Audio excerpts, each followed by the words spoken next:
تو اس صورت میں یہ تھا کہ جو بڑی فرمیں ہوتی تھیں جن کے پاس زیادہ سرمایہ ہوتا تھا وہ چھوٹی فرموں کو وہاں نکال دیتے تھے اور پھر پوری معیشت پر کنٹرول حاصل کر لیتے تھے. نیز منڈیاتی معیشت میں بیش پیداواری، سرد بازاری اور بے روزگاری جیسے مسائل بھی پیدا ہو جاتے تھے.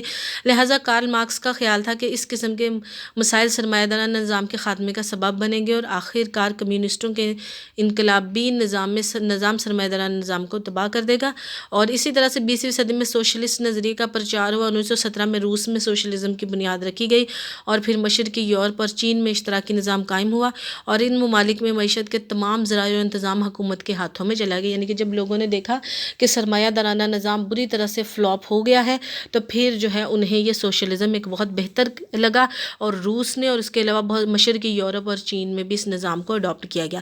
مرکزی منصوبہ بندی کے تحت روس میں ابتدائی سال میں معاشی ترقی کی رفتار خاصی تیز رہی. ظاہری بات ہے جب وہ حکومت کے ہاتھوں میں چلا گیا، ذرائع کی تخصیص بہتر ہو گئی تو معاشی ترقی کی رفتار تیز ہوئی. لیکن 1975 کے بعد اس میں کمی آنا شروع ہوگی. کسی بھی چیز کو آپ اڈاپٹ کرتے ہیں تو اس کے جب سٹارٹ میں ہم بڑے ایکسائٹڈ ہوتے ہیں تو اس کے جو پازیٹیو پوائنٹس ہوتے ہیں وہ نیگیٹیو سے زیادہ ہوتے ہیں. لیکن آہستہ آہستہ جیسے ہم وقت گزرتا جاتا ہے، پاس کرتے جاتے ہیں مختلف سٹیجز، تو پھر جو نیگیٹیو پوائنٹس ہوتے ہیں وہ پازیٹیو پوائنٹس پہ حاوی ہو جاتے ہیں. تو اس طرح 20ویں صدی میں اور روس کی معاشی حالت بگڑنے لگی. صنعتی ترقی کے لیے ضروری ٹیکنالوجی کے ضمن میں روس مغربی ممالک اور امریکہ سے کافی پیچھے رہ گیا اور مصنوعات کا معیار بھی عالمی سطح پر برقرار نہ رکھ سکا. دفاعی اخراجات میں اضافہ ہو گیا اور پیداواری وسائل غیر ترقیاتی مقاصد کی طرف منتقل ہوتے گئے. لہٰذا معیشت جمود کا شکار ہوگی. وہ پھر اور بھی بہت ساری ریزنز تھیں. روس نے بھی افغانستان پہ حملہ کیا تھا اور ان کے دفاعی مسائل بڑھ گئے. پھر روس میں خانہ جنگی ہوگی. روس ایک ٹائم پہ دنیا کا سب سے بڑا ملک تھا رقبے کے اعتبار سے.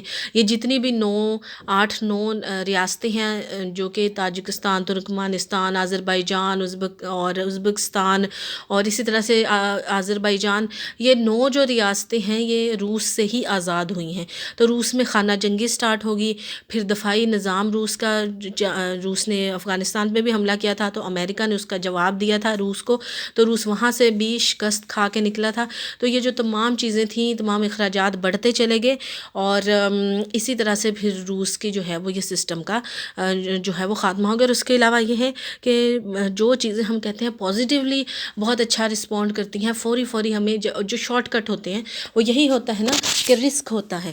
اگر آپ کسی بھی چیز کا شارٹ کٹ لیتے ہیں تو وہ رسک ہوتا ہے. جتنی زیادہ آپ کو وہ فائدہ دے گا، اگر وہ نقصان دیتا ہے تو اتنا ہی آپ کو نقصان دے گا. اگر آپ کو لگتا ہے کہ یہاں ہم انویسٹمنٹ کر لیں تو یہ ہمیں 1 مہینے میں 10 لاکھ روپے دے گا، تو دوسرا چانس یہی ہوتا ہے کہ یہ 1 مہینے میں 10 لاکھ کا نقصان بھی کروا سکتا ہے. میخائیل گورباچوف نے 1985 میں معیشت کو سنبھالا دینے کے لیے معیشت کی تشکیل نو کا پروگرام کے نام سے جو ہے وہ شروع کیا، جس کے مطابق تشکیل نو کے ساتھ آزادی وابستہ ہے جو کہ مزدوروں، آج اور دوسرے لوگوں کو موقع فراہم کرے گی کہ وہ اپنی شکایات بیان کر سکیں اور معیشت کے کارکردگی بہتر بنانے کے لیے حکومت کو تجاویز پیش کر سکیں. صدر گورباچوف کے معاشی پروگرام کے نمایاں پہلو تھے اور ان کے جو تشکیل نو کے جو پہلو تھے وہ یہی تھے کہ سرمایہ کاری کی حوصلہ افزائی کی جائے، یعنی کہ لوگوں کو بھی چانس دیا جائے، وہ بھی اپنی سرمایہ کاری کریں تاکہ جو ہے وہ بہتر طریقے سے کام کر سکیں. پھر نجی شعبہ کی وسعت، یعنی کہ پرائیویٹ شعبہ، لوگوں کا حصہ ہے وہ بھی بڑھایا جائے. عدم مرکزیت اور انفرادی کاروباری آزادی کے ذریعے معاشی منصوبہ بندی کے طریقہ کار کو بہتر بنانا، نظم و نسق کو بہتر بنانا اور نئی ٹیکنالوجی کی حوصلہ افزائی کرنا، قیمتوں کے نظام کو مناسب اور جامع بنانا، عالمی معاشی معاملات کی طرف قدم بڑھانا. 1985 سے 1991 تک گورباچوف نے اپنے پروگرام کے ذریعے سوشلزم اور سوویت یونین کو بچانے کی کوشش کی، لیکن معاشی حالات ابتر ہوتے چلے گئے اور آخر کار 1991 میں کمیونزم کو خیر باد کہنا پڑا اور بہت سارے ممالک میں کمیونزم کا خاتمہ ہوتا چلا گیا. اب یہ ہے کہ کیوں ہم اشتراکی نظام معیشت کو نہیں اپناتے، کیوں اشتراکی نظام معیشت ناکامی کی طرف گیا؟ تو اس کی ریزن یہ تھی کہ نجی ملکیت کا جو ہے وہ حقوق نہیں تھے، احساس ملکیت ختم ہو گیا، خود اعتمادی چلی گئی. اور یہ اس میں وہی پوائنٹ ہیں جو کم و بیش آپ نے اس کی خامیاں پڑھی ہیں سوشلزم کی. دوسرا ہے معاشی آزادی کے خاتمے سے کارکنوں میں اقتحاط اور بیزاری ہوتی چلی گئی، ان کی استعداد کار پست ہوتی چلی گئی، حتیٰ کہ ایک امریکی مزدور کے مقابلے میں ایک روسی مزدور کی پیداواری استدعا نصف سے بھی کم ہو گئی، یعنی کہ اگر ایک امریکی مزدور 1 کلو چیز بنا رہا ہے ایک دن میں، اور روسی مزدور آدھا کلو چیز بھی نہیں بنا رہا تھا۔ سرخ فیتے کا استعمال ہو گیا، قیمتوں کا نظام بے اثر ہو گیا، صارفین کو مجبور کیا جانا کہ آپ ایک ہی چیز استعمال کریں، یہ بھی کافی مشکل کام ہے۔ اور پھر جو میں نے آپ کو بتایا کہ نظام کے ساتھ ساتھ سرد جنگ اور افغانستان کے ساتھ جنگ کے نتیجے میں دفاعی اخراجات میں اضافہ ہوتا چلا گیا، وسائل غیر پیداواری کاموں کی طرف منتقل ہوتے رہے، جس کی وجہ سے ترقیاتی عمل پر منفی اثر پڑا۔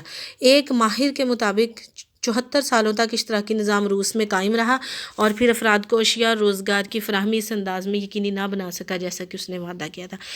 پھر آ گیا سرمایہ دارانہ نظام معیشت۔ آزاد کاروبار کے نظام اور اشتراکی نظام معیشت کی ملی جلی خصوصیات کا حامل معاشی نظام، جو کہ چین، سوویت یونین اور مشرقی یورپ کے کچھ ممالک کے علاوہ دنیا کے تمام ممالک میں رائج ہے، مخلوط معاشی نظام کہلاتا ہے۔ اسے سرمایہ دارانہ معاشی نظام بھی کہا جاتا ہے۔ اس میں عام افراد کو نجی ملکیت کے حقوق اور معاشی آزادی حاصل ہوتی ہے۔ زمین، سرمایہ اور دیگر ذرائع کو عام افراد اپنی مرضی سے استعمال میں لا سکتے ہیں، لیکن اس کے ساتھ ساتھ کچھ ذرائع اور کارخانے سرکاری ملکیت میں بھی ہوتے ہیں۔ اور اس میں ہے کہ مالیاتی پالیسیوں کے ذریعے معاشی نظام کو مضبوط کرنے کی کوشش کی جاتی ہے، یعنی کہ اس میں حکومت کا بھی انٹرفیرنس ہوتی ہے کہیں کہیں، اور زیادہ تر جو ہے وہ سرمایہ داروں کی ہوتی ہے۔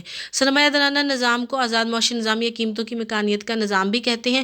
اس نظام میں عام معاشی مسئلے، یعنی کیا پیدا کیا جائے، کتنا پیدا کیا جائے اور کس کے لیے پیدا کیا جائے، کن کے لیے پیدا کیا جائے، کس سے پیدا کیا جائے، اس کا جواب جو ہے وہ قیمتوں کی مکانیت سے دیا جاتا ہے۔ تو آج کے لیے اتنا ہی کافی ہے، باقی ہم اس کی خصوصیات اور خوبیاں خامیاں انشاءاللہ نیکسٹ لیکچر میں پڑھیں گے۔ اللہ حافظ۔